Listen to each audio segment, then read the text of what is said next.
ડીસાના મુડેઠા પાસે ટ્રિપલ અકસ્માત, બે બસ અને ટ્રેલર વચ્ચે ટક્કર, 37 મુસાફરોનો આબાદ બચાવ. છેલ્લા 1 મહિનાથી ધીમી ગતિથી ચાલી રહેલ નવીનીકરણનું કામના કારણે ડાયવર્ઝન આપવામાં આવ્યું છે અને અવારનવાર અકસ્માત થતા વાહન ચાલકોને મુસાફરોમાં ભય. ડીસા બનાસકાંઠા જિલ્લામાં નેશનલ હાઈવે પર અકસ્માતોનો સિલસિલો યથાવત છે. ગઈકાલ મુડેઠા ગામનો યુવાન રોડ ક્રોસિંગ કરતી વખતે અકસ્માતમાં મૃત્યુ પામ્યો હતો, જેની સહી હજુ સુકાઈ નથી અને ફરી શુક્રવારે ડીસા નજીક આવેલા મુડેઠા ગામ પાસે હાઈવે પર 2 બસ અને 1 ટ્રેલર વચ્ચે ગમખવાર ટ્રિપલ અકસ્માત સર્જાયો હતો.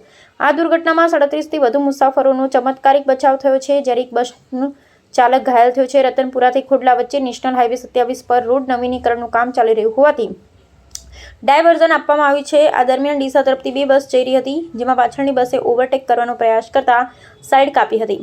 આ સમયે પાછળથી પૂરપાટ ઝડપે આવી રહેલા ટ્રેલરના ચાલકે સ્ટીયરિંગ પરથી કાબુ ગુમાવતા વચ્ચેની બસને જોરદાર ટક્કર મારી. ટ્રેલરની ટક્કર વાગતા વચ્ચેની બસ તેની આગળ જઈ રહેલી બસને પણ અડફેટે લીધી. અકસ્માતગ્રસ્ત બસો પૈકી એક પાલનપુરથી ભાભર 12 મુસાફરો અને બીજા પાલનપુરથી ભુજ માંડવી 25 મુસાફરો જઈ રહી હતી. કુલ 37થી વધુ મુસાફરો સવાર હતા, જે તમામ સુરક્ષિત છે.